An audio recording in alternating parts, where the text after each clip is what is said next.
বলে গেছে। এক নাম্বার আমাদের হাফেজ এখন তেলাওয়াত করছে, ঠিক না? 2 নাম্বার সন্তান বলে। আমি সন্তান কইছিলাম?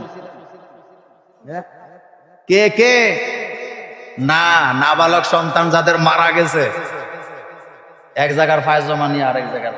নাবালক সন্তান তো আমাদেরও আছে। যাদের নাবালক বাচ্চা মারা যায়, কথাটা আর একটু মনোযোগ দেন। 1 নম্বরে কি বলছি? সূরাতুল মুলক কখন তেলাওয়াত করে? ঘুমে আগে। 2 নাম্বার যাদের নাবালক বাচ্চা মারা গেছে। 3 নাম্বার আরো আসতে কোন সামনে আছে না নাই? এই পয়েন্ট আমাদের শেষ।